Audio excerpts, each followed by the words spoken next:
Hello प्यारे दोस्तों, स्वागत है आपका इंटरव्यू क्लासेस में। बात करेंगे आपने वार्षिक परीक्षा 2023-24 विषय हिंदी कक्षा 9th के पेपर के सॉल्यूशन के बारे में कि आपके एग्ज़ाम में आपको पेपर कैसा देखने को मिलेगा। ये ओरिजिनल पेपर है और ऐसा ही पेपर आपको अपने एग्ज़ाम में देखने को मिलेगा, जिसमें खूब सारे आपके जो निबंध है वो तो सेम टू सेम आ रहे हैं सभी ज़िले में लगभग, ठीक है। और बाकी विषय के अगर आपको पेपर चाहिए तो पेपर आपको यहाँ वीडियो के डिस्क्रिप्शन में जब आप जाएंगे तो यहाँ पर प्लेलिस्ट मिलेगी हर सब्जेक्ट की और आपको यहाँ पर आंसर मिल जाएंगे, ठीक है। चलिए देखते हैं अपने आज का ये जो पेपर है इसका सल्यूशन। जैसे बच्चा का ताऊ मुहावरे का अर्थ होता है, तो क्या होता है? मूर्ख व्यक्ति, ठीक है ना। मूर्ख व्यक्ति को कहते हैं बच्चा का ताऊ। अगला है अपने उपहास शब्द में उपसर्ग बताइए, तो उपहास में उपसर्ग होगा अपना उप, ठीक है। अगला है प्रचलित शब्द में उपसर्ग और प्रत्यय अलग कीजिए, तो प्रचलित में देखिए प्र उपसर्ग है, चल मेन शब्द है और इत इसमें प्रत्यय है, ठीक है। तो अपना ऑप्शन बी करेक्ट हो जाएगा, ठीक है। फिर है हीरा और मोती के स्वामी का नाम क्या था, तो उनके स्वामी का नाम था झूरी, ठीक है ना। उनके मालिक कौन था? झूरी, ठीक है।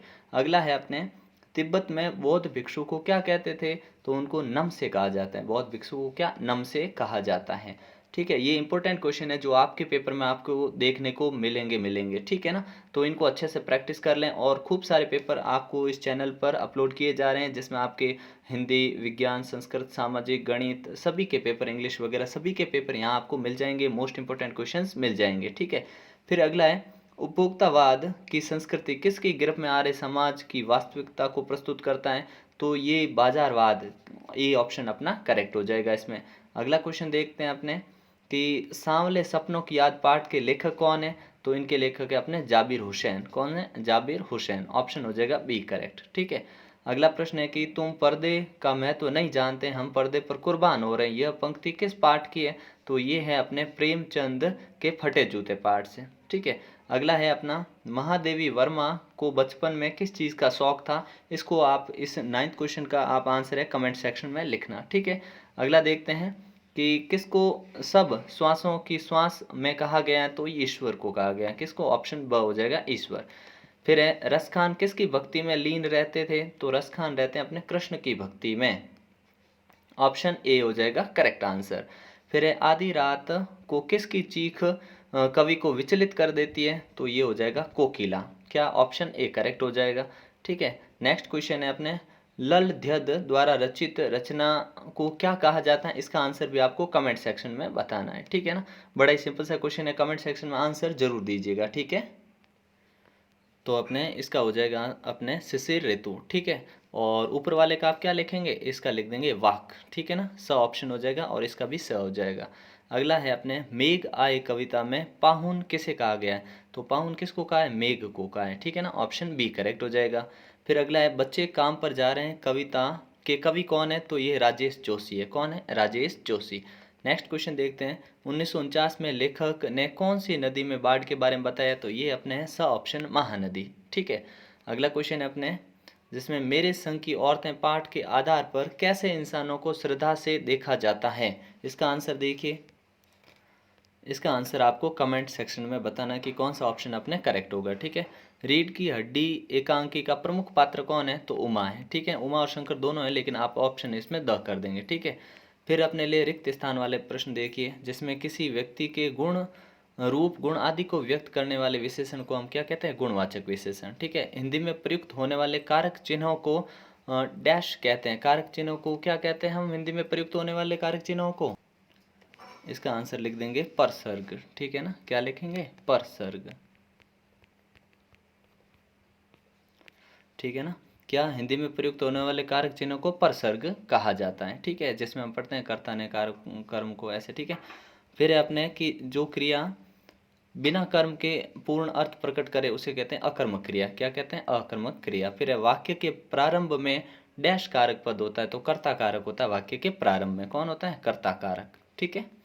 अगला क्वेश्चन है अपना कि दो या दो से अधिक सार्थक शब्दों के समूह को वाक्य कहते हैं। क्या कहते हैं? वाक्य, ठीक है। अगला है राम घर जाता में उद्देश्य है, तो उद्देश्य कौन है? राम है। विधेय कौन है? घर है, ठीक है ना। और जाता है वो क्रिया है, ठीक है। अगला है परिश्रम करने का अच्छा होता है, ये आपको कमेंट सेक्शन में बताना है, ठीक है। फिर है अपने अल्पायु का विलोम होता है। अल्पायु का क्या होगा? अपने दीर्घायु, ठीक है ना। क्या होगा? दीर्घायु। ठीक है ना, इस प्रकार से लिख देंगे। अगले हैं अपने, इसमें आपको अपठित गद्यांश दे रखे हैं जो आपको सॉल्व करने हैं, ठीक है ना। इसमें भी ज़्यादा मुश्किल कार्य नहीं है, और कुछ जो जिले हैं उनमें पेपर वापस से रिपीट हो रहे हैं, जो अपने महत्वपूर्ण वाक्यांश वगैरह ये, ठीक है ना, तो इनको भी आप एक बार अच्छे से देख लेना। और ये तो जो है ना अपने, ये तो बार बार वही सेम ही आ रहे हैं, ठीक है। विद्यार्थी जीवन में अनुशासन का महत्व हो गया, और राजस्थान पर्यटन ये नया आया है, ठीक है। संचार के मोबाइल के इस्तेमाल वगैरह वो सेम कहानी है, ठीक है। भारतीय नागरिक कल और आज, इसके बारे में 5 पॉइंट जब आपको यहाँ दे रखे हैं तो आपको मेन पॉइंट ध्यान रखना है, प्रस्तावना कैसे लिखनी है और उपसंहार कैसे लिखना। उसके बाद में इन चीज़ों पे टॉपिक पे अच्छे से लिख सकते हो, ठीक है ना। चलिए अगला है अपने, आपको एक पत्र लिखना है अपने भाई को, ठीक है ना, जो छोटे भाई भुवनेश्वर को पत्र लिखकर बताना है पढ़ाई के साथ साथ खेलों का भी महत्व समझाना है। और एक वार्तालाप आपको लिखना है जो पिता और पुत्र के संबंध में, दोनों में से कोई एक करना है आपको, अथवा में, ठीक है। फिर अपने हैं कि विद्यालय में प्रदर्शनी पर एक प्रतिवेदन लिखना, मतलब एक रिपोर्ट तैयार करनी। विद्यालय में विज्ञान प्रदर्शनी हुई, उसके बारे में आपको एक रिपोर्ट तैयार करनी, ये 4 नंबर का।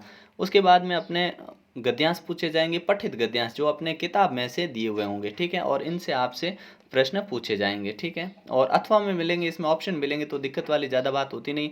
फिर आपको काव्यांश मिलेगा, ठीक है, उसमें भी ज़्यादा समस्या वाली कोई चीज़ है नहीं। फिर अपने 3-3 नंबर के क्वेश्चन अपने चैप्टर से पूछे जाएंगे, जो मोस्ट इंपॉर्टेंट क्वेश्चन है वो तो बार बार रिपीट हो ही रहे हैं, ठीक है, उनको अच्छे से तैयार कर लेना। और जो मुहावरे आ रहे हैं, जैसे यहाँ पे आया ईंट से ईंट बजाना व घुटने टेकना, मुहावरों का अर्थ स्पष्ट करते हुए वाक्य में प्रयोग करना। ईंट से ईंट बजाना का मतलब हो गया कि बहुत ही ज़्यादा परेशान कर देना, या फिर किसी को हरा देना, ठीक है। और घुटने टेकना मतलब होता है हार मान लेना, घुटने टेकना यानी हार मान लेना। अब दोनों का वाक्य में आप प्रयोग कर सकते हैं, ठीक है। अगला देखते हैं अपने, फिर पाठ के चैप्टर है उनके जीवन परिचय। अपने एक तो पूछा गया प्रेमचंद, मुंशी प्रेमचंद का, और एक लल देद का जीवन परिचय पूछा गया 4-4 नंबर के। फिर रीड की हड्डी जो चैप्टर है मोस्ट इंपॉर्टेंट है, इसके क्वेश्चन आंसर तैयार रखिएगा, ठीक है ना। और इस प्रकार का आपके पेपर आने वाला है, तो इसको अच्छे से तैयार कर लीजिएगा। आपके जिले में जब भी पेपर होगा तो उसका फ़ोटो खींचकर आप हमें भेज सकते हैं, ताकि उसका सल्यूशन आपको मिल जाएगा, ठीक है। और जिन विद्यार्थियों ने पेपर भेजा उनका बहुत बहुत धन्यवाद, ठीक है। मिलते हैं नेक्स्ट पार्ट में, जिसमें आपको साइंस, मैथ्स और अपने सामाजिक विज्ञान, संस्कृत, इन सभी के ओरिजिनल पेपर्स मिलेंगे, उनके सोल्यूशन भी मिलेंगे, ठीक है। तो मिलते हैं नेक्स्ट पार्ट में, प्रैक्टिस करते रहिए, इन पेपर्स को अच्छे से देखिए ताकि आपका एग्ज़ाम बहुत ही शानदार हो, ठीक है। तब तक के लिए अपने, और हाँ, वीडियो को दोस्तों के साथ शेयर करना बिल्कुल नहीं भूलें, क्योंकि आप शेयर और लाइक करेंगे तो हौसला बढ़ेगा, इससे आपको नए नए पेपर्स यहाँ पे देखने को मिलेंगे, जिससे आपकी प्रैक्टिस शानदार होगी, और आपको भी फ़ायदा होगा, जिससे कि आपका नॉलेज इंक्रीज़ होगा और रिजल्ट में बेहतरीन परिणाम आपको देखने को मिलेंगे, ठीक है। तो मिलते हैं नेक्स्ट पार्ट में, तब तक के लिए जय हिंद, जय भारत।